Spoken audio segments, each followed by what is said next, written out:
Labdien! Mani sauc Patricija Anva Vīlova. Es esmu topošā juriste, darbojos šobrīd ārlietu lauciņā, kā arī šad tad esmu sastopama sociālajos tīklos. Šodien mēs piešķilsim empātiju tēmai par dzimumu. Šodien man ir divi lieliski viesi, un viena no tām ir Rota Lāce, kas ir Latvijas jaunatnes padomes valdes locekle. Sveiki! Sveika. Kā arī Artūrs Šilovs, kurš ir ārsts un vadījis jauno ārstu asociāciju. Sveiks, Artūr! Sveiki! Nu tad atklājot šodienas tematu, jautāšu tev, Artūr, par ko varētu liecināt šāds Saeimas deputāta Mārča Jensīša komentārs. Sieviete bez stipra vīrieša ir absolūta nulle. Dzīvojam vīriešu pasaulē. Par ko varētu liecināt? Par totālu sieviešu nonivelēšanu šodienas apstākļos. Ne par ko citu. Tas ir pārāk šaura domāšana. Kāpēc Vai tā muļķības ir jākomentē? Es atļautos pat šādi jautāt. Saeimas deputāti šobrīd it kā tautas vēlēti kalpi, vai viņi tiešām atspoguļo to sabiedrības nostāju? Tāda ir Latvijas sabiedrībā tik ļoti nonivelējoša, kā tu minēji, pret sievietēm. Diemžēl, bet Latvijas sabiedrībā arī skatoties visus pēdējos notikumus par dažādām traģēdijām, par attieksmi pret sievietēm. Un mēs tagad nerunājam par darba tirgu, mēs runājam arī par attieksmi mājās, par vardarbību. Es, diemžēl, laikam jāsaka, ka šie deputāti un viņu viedokļi varētu atspoguļot to reālo situāciju arī sabiedrībā. Vai tas nāk pamatā vai tas ir tāds postpadomju? Es nezinu, vai tas nāk no turienes, bet viennozīmīgi mums ir tā starpība, kā uz sievietēm skatās Rietuma Eiropā vai Rietuma valstīs un pie mums Austruma Eiropā. Diemžēl, bet kaut kur mēs tajā visā izpratnē atpalikam. Pirmkārt, šāds komentārs vienkārši liecina par neizglītotību. Un ir ļoti žēl, ka cilvēki Latvijā, kur tomēr ir šādās varas pozīcijās, ka viņiem nav šī dziļākā izpratne par strukturālajām problēmām Latvijā. Un tad man būtu uzreiz pretjautājums, kas būtu Latvijas sabiedrība, ja mums nebūtu sievietes un mums nebūtu šī ļoti vērtīgā arī darba spēka šajā valstī, un kurā brīdī, kas tajā brīdī notiktu, vai tad būtu nulle vai kāds cits cipars, jo pateikt vienkārši, ka sieviete bez vīrieša ir nulle, tas vienkārši parāda to, ka šis cilvēks, un diemžēl tad arī citi cilvēki netic, ka sievietes ir spējīgas un varošas un dara vērtīgu darbu un ieguldījumu sabiedrībā, kā tas realitātē arī ir. Un aiziet atpakaļ pie vardarbības aspekta, ko Artūrs minēja. Latvijā katra trešā sieviete cieš no vardarbības. Un tā ir statistika, ko bieži vien gribas paslaucīt zem paklāja. Rota, meitenēm dažreiz nav pieejas higienas precēm, kas liedz viņām apmeklēt skolu. Vēl viens komentārs, bet šoreiz jau no valsts iestādes, no Izglītības un zinātnes ministrijas parlamentārā sekretāra Kārļa Strautiņa. Speciāla higienas automātu novietošana radīs lielas papildus izmaksas. Ja nepieciešams, pie skolas medmāsu šo produktu var iegūt bez maksas. Kā tu vērtē, ka šādā situācijā ir jāiet un jāprasa citam cilvēkam higienas preces? Ir jāskatās, kas ir tas, ko mēs vēlamies. Vai mēs vēlamies izglītot sabiedrību, vai mēs nevēlamies. Un tad, ja mēs skatāmies, šajā vecuma posmā meitenēm, kuras ir pusaugu gados, viņām viens no šķēršļiem, lai viņas iegūtu kvalitatīvu izglītību, ir tas, ka viņas konkrētās dienās nevēlas doties uz skolu, jo ir stigma saistībā ar mēnešreizēm un došanos pakaļ higienas precēm. Tātad tā problēma tomēr ir tā stigma, kas mums ir saistīta ar mēnešreizēm. Jo, ja šī stigma nebūtu, tad es domāju, ka arī daudz vairāk meitenes justos brīvi un ērti doties pie skolas medmāsas. Bet jautājums ir, vai vienmēr ir pieejama iespēja aiziet līdz skolas medmāsai, jo viena medmāsa uz visu skolu tas arī ir, un cik meitenes skolā mācās. Līdz ar to Tas ir tāds tīri praktisks dabas jautājums, kur tas būtu daudz ērtāk, ja šīs higienas preces vienkārši būtu pieejamas. Tas ir tāpatās, kā ja skola ir spējīga nodrošināt dators saviem jauniešiem, lai viņi var mācīties, tad kāpēc, lai nenodrošinātu šo lietu, kas atbrīvotu tik daudzām meitenēm iespēju mācīties? Artūr, par sievietēm politikā parunāsim mazliet. Nesen lielu rezonanci ieguva situācija Somijā, kas bija ar premjerministriju bijušo premjerministru Somijas Sannu Marinu, kura tika kritizēta par pārāk aktīvu un priecīgu ballīti un dalību ballītē, un dažādiem video, kas bija nopludināti sociālajos tīklos, noteikti neizpalika bez vērības.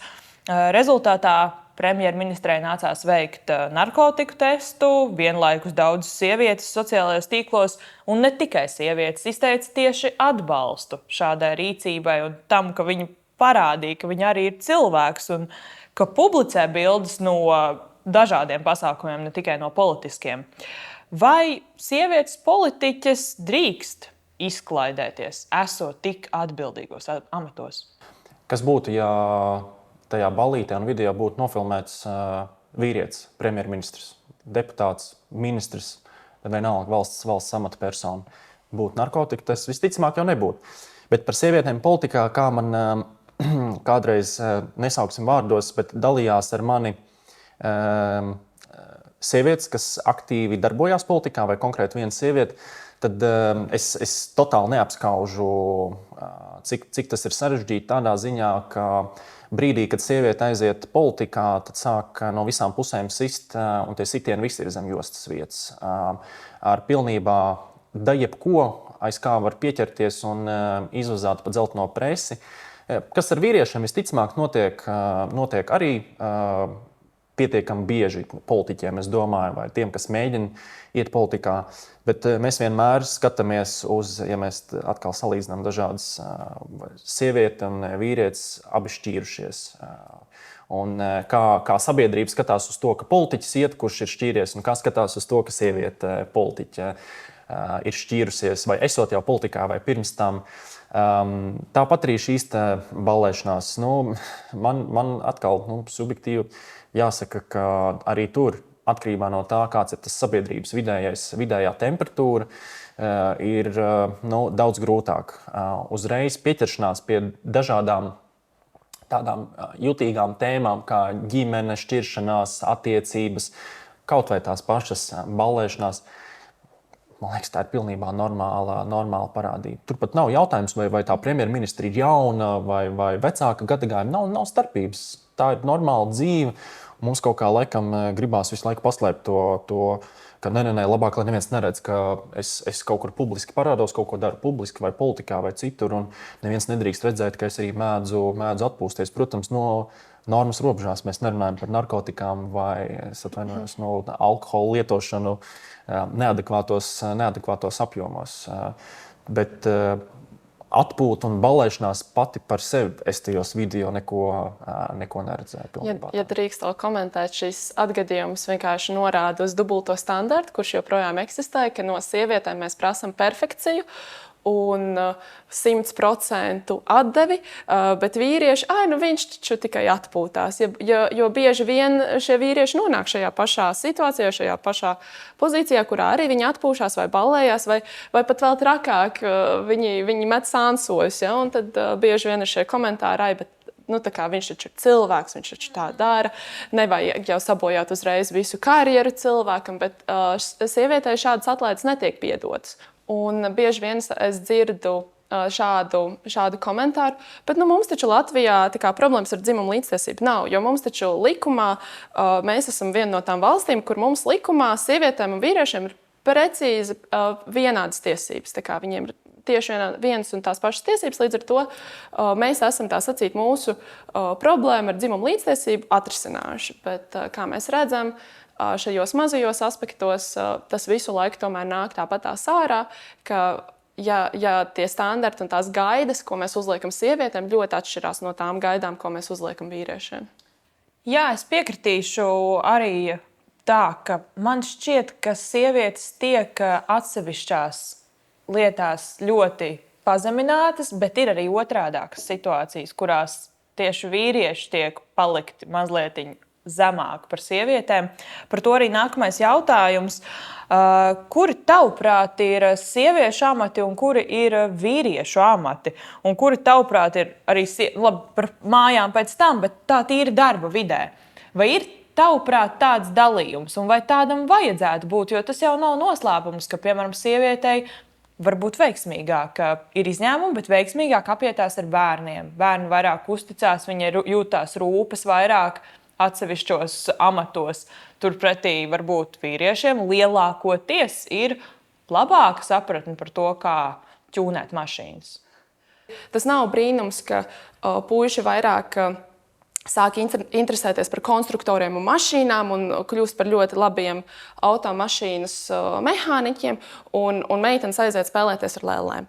Jo kurš iedeva viņiem tās lēles un kurš iedeva viņiem tās mašīnas? Ir taču tik ļoti daudz meitenes, kuras ir fenomenālas mašīnu mehāniķis, bet viņām bieži vien parādīsies arī tas, ka agrīnajā vecumā, agrīnajā vidē viņām ir bijuši brāļi, vai arī viņas ir bijušas vidē, kurā viņām tētis ļoti daudz ir stāstījis, ņēmis līdzi, rādījis. Tas sākas jau ļoti agrā vecumā, un tāpēc arī realitātē, protams, sanāk ir tās jomas, kurās aiziet vairāk vīrieši un uz kurām aiziet vairāk sievietes, bet tas pateikt to, ka tā ir sieviešu vieta vai vīriešu vieta, tas būtu ļoti reducējoši. Tad otrs fenomens, ko es vēl gribētu pieminēt šajā saistībā tieši ar darba tirgu, ir, jo vairāk sievietes ieiet vīriešu dominētā industrijā, jo mazāks atalgojums sāk palikt šim amatam. Piemēram, ja mēs paskatāmies vēsturiski, kā tas ir bijis ar skolotājiem. Skolotāji bija pārsvarā vīrieši, tas ir bijis ļoti respektēts, ļoti atalgots darbs.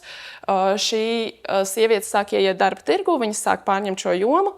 Tajā brīdī šis vairs nav vērtīgs darbs. Darbs uzreiz zaudē savu vērtību. Tas pats ir noticis arī ar programmēšanu. Šobrīd mēs sakam, sievietes ir ļoti maz programmēšanā, viņām jau neinteresē tehnoloģijas Nesanāk, jā, droši vien tās eksaktās zinātnes, bet ja mēs paskatāmies uz 60, 70 gadiem, programmētās bija pārsvarā sievietes. Tajā brīdī, kad vīrieši saprata, šis kļūst par ienesīgu jomu, šeit parādās nākotnes perspektīvas, viņi izstūma sievietes ārā no šīs jomas. Tāpat tās arī ar visiem tā saucamajiem smagajiem vai grūtajiem, fiziski grūtajiem darbiem. Ja mēs paskatāmies Rietumē Eiropā. Vīrieši aizgāja karā, otrajā pasaules karā viņi aizgāja karot, visas fabrikas palika tukšas. Tas taču ir ļoti smags darbs, strādāt fabrikā. Bet kādam jau bija tas darbs jādara. Un sievietes aizgāja strādāt tajās fabrikās. Vīrieši atgriezās mājās un pateica, jūs varat tagad iet mājās. Bet tas vairāk tā kā Rietumē Eiropā mums Latvijā, tā kā mēs bijām daļa no Padomju Savienības, mēs no darba neizbēgām. Bija gan sievietes, kuras strādāja mājās, sievietēm bija gan jāstrādā mājās, gan jāstrādā kolhozos un visur citur tās acīs darbs tikai nāca dubultā. Tev piekrīti? Pirmkārt, es konceptuāli pilnībā piekrītu. Jā, atkal no manas jomas, no medicīnas, varētu runāt par tādu profesiju kā māsa. Mums joprojām sabiedrībā ļoti daudz tiek runāts par medmāsu, vai krieviski joprojām nav tā vīrišķā nosaukuma. Jā, mums ir tikai viens kā māsa, bet mums arī daudz vīriešu māsas. Un, jāsaka, protams, tas ir mazākums, bet šis ir viens no piemēriem, kur jāpiekrīt rotai. Mēs nevaram īsti pateikt, ka tā profesija ir tikai domāta sievietēm, jo tas ir bijis tā vēsturiski. Jā, sabiedrības viedoklis, dažādi sociālie faktori, arī tas samaksa. Mēs citu medicīnā vispār varētu runāt par to. Mums, piemēram, ārstniecībā, jeb starp ārstiem 80% ir sievietes Latvijā un 20% starp visiem. Ja mēs ņemam visu medicīnas populāciju Latvijā un 20% ir vīrieši. Un tad vienmēr arī jautā, no kurienes. Un Eiropā tie ir augstākie rādītāji. Parasti, piemēram, tajā pašā Austrijā ir totāla vīriešu dominants. Tas atkal mainās nedaudz, bet jā, tāpat mums ir ļoti daudz māsas profesijā vīrieši, kuriem tas padodas, un tas ir pilnībā apsveicami. Un tur es bieži vien joprojām dzirdu izbrīnu no dažiem Kolēģiem nē, bet varbūt cilvēkiem ārpus medicīnas, kas saka, kā tad vīrietis interesanti aizgājis. Kas interesants nav, ka viņš ir aizgājis. Tas ir tikai pirmkārt apsveicami, un tur nav jābūt tādai dalīšanai. Savukārt mēs arī no otras puses redzam, ar ko slimnīcā jāsaka, tā ir tāda saskarsme praktiski katru dienu. Un man tas stipri, es atklāti teikšu, man tas kaitina kā vīrieti. Ja es šo dzirdu manā klātbūtnē, tad šiem pacientiem es parasti uzreiz arī norādu, ka, proti, tas, ko pacients saka, redzot jebkuru ārstu vai ārsti, kas ir sieviete, viņa praktiski nekad nav ārste. Viņa ir meitenīte, viņa ir māsiņa. Un tikko kā es šo dzirdu un manā klātbūtnē, tad uzreiz ir stingri jāpasaka, ka nē, šī nav māsa, šī ir daktere. Tās visas ir dakteres, kuras nav ne ar ko citādāks nekā tas vīrietis dakters, pret kuru kaut kā automātiski ir tā, laikam, iespējas par lielāku cieņu no tā pacienta puses. Bet, protams, ka mēs cenšamies to arī ikdienā mainīt, un tas atkal ir atkarīgs no pašiem mums, kā mēs reaģējam uz to un kā mēs protam iestāties. Bet es zinu, ka daudz kolēģis par šo jūtās, un es mēģinu to laikam tā apēst uzreiz tajā brīdī vai ignorēt. Man liekas, tas nav tas pareizais. Bet vai nav tā, ka visi ķirurgi tomēr ir vīrieši? Tas ir tas, ar ko es gribēju laikam sākt. Mēs šeit atkal runājam par varbūt atsevišķām profesijām, kur ir nepieciešams kaut kādas prasmes vai kompetences, iespējams arī fiziskās dotības, ja, kuras biežāk ir sastopamas vīriešu kaut kādā populācijā. Bet tas nenozīmē, ka tad, kad mēs redzam ārsti, ķirurģi, mums ir jāsaka, ka viņi ar kaut ko sliktāka par to pašu ķirurgu vīrieti, jo tā ir tā pati apmācība. Un arī, lai, piemēram, stājoties, mācoties par ķirurgu vai par jebkādā citā specialitātē, tas konteksts tiek ņemts vērā. Un tas ir viens no patiesībā interviju jautājumiem, vai jebkurš kandidāts, vai tā ir sieviete vai vīrietis, apzinās to fizisko piepūli vai nepieciešamību, kas būs tajā specialitātē. Un tas attiecās ne tikai uz sievietēm, bet tas interviju laikā tikpat atvērti un atklāti tiek uzdots arī vīriešiem. Būsim godīgi, ne visi vīrieši ir spējīgi izturēt to slodzi. Bet šis mums neliedz vai neliek teikt, ka ja lielākā daļa sieviešu fiziski vai daļa no sievietēm nav spējīga fiziski tajā specialitātē strādāt, kā mūžīgais piemērs par būvlaukumiem un būvniecībā, tas nozīmē, ka neviena to nebūs spējīga darīt. Ļoti daudz ārstes, ķirurģis ir labāks par tiem pašiem vīriešiem, un tur tie salīdzinājumi pavisam nav vietā. Es gribēju dot vēl vienu piemēru, vēl arī papildu par to, vai sievietes ir spējīgas veikt fiziski grūtu darbu. Paņemsim tā saucamo sieviešu amatu audzinātāju bērndārzā. Tagad iztēlojamies audzinātāju bērndārzā. Viņai ir tagad no 1,5 gada vecuma līdz 3 gadus veci bērni. 20 līdz 25, 12 stundas dienā. Tev viņiem visiem ir jāapmaina pamperes, tev viņi visi ir jācelā, tev viņiem visiem ir mutes jānoslauk. Un nav jau tā, ka viņi paliek uz vietas, viņi skraida apkārt. Un visu dienu šī audzinātā 12 stundas no vietas paliek, cilājot bērnus augšā, lejā. Es gribu jautāt, vai ja jums būtu tagad kaut kā 20 maz bērni jācelā visu dienu no rīta līdz vakaram augšā, lejā, vai jums tas liktos fiziski viegls darbs? Un viens ir cilāt metālus, un otrs ir cilāt, es atvainojos, dzīvu būtni, kas absolūti nav pielīdzināma vērtību un atbildības pakāpe šim te. Man pietiek ar 2, es gribēju teikt, 2 cilāt. Vai tev ir bijis tieši sava dzimuma dēļ tavā dzīvē kādreiz kāda priekšrocība vai aizliegums?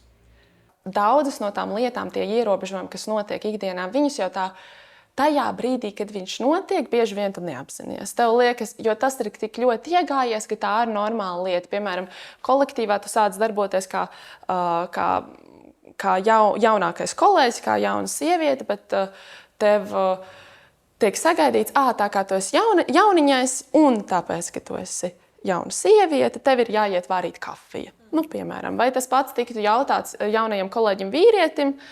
Es nezinu, bet bieži vien šādi mazie elementi parādās. Vai arī šis pats uzrunas jautājums, vai sieviete tiek saukta par meitenīti, vai viņas vārdā, vai viņas uzvārdā. Tur ir arī atšķirība. Un es domāju, ka, ja mēs tā paskatītos uz daudzām tām situācijām, tad vispār parādītos, ka šie diskriminācijas aspekti viņi parādās visur. Un nav tā, ka tikai sievietes no viņiem cieš, arī vīrieši no viņiem cieš. Tāpat kā es iepriekš minēju, ka vīrieši nedrīkst raudāt vai izrādīt konkrētas emocijas, tāpat tas jau arī parādās bieži. Kā tev šķiet, Artūr? Man ir laikam jāsaka, stipri paveicies ar to. Man nenāk prātā, kur es būtu diskriminēts kaut kāda man tāda saprotama vai uzreiz acīm redzama iemesla dēļ. Vai mēs runājam par paveikšanos kaut kur? Ir tāds mīts. Es teiktu, daļai tas ir mīts, daļai kaut kur tas nostrādā, bet atkal atgriežoties pie medicīnas jomas, ņemot vērā, ka medicīnas studijās un medicīnas universitātēs vīrieši ir mazākumā, dažkārt ir subjektīva sajūta, ka tiem vīriešiem ir kaut kur vieglāk vai pret viņiem ir tāda bišķi draudzīgāka attieksme. Jā. Vai dzimumu līdztiesība vispār ir iespējama? Ideālo stāvokli, domāju, mēs nekad nesasniegsim. Utopiski, ka tas ir līdzīgi, nezinu, vai var cilvēks, jebkurš būt izcili vesels, perfekti vesels. Nevar būt. Mēs it kā visus to tiecamies, bet nekad nesasniegsim. Atkal, ja mēs runājam par man tuvāko un veselības aprūpes nozari, tad mēs esam diezgan tālu.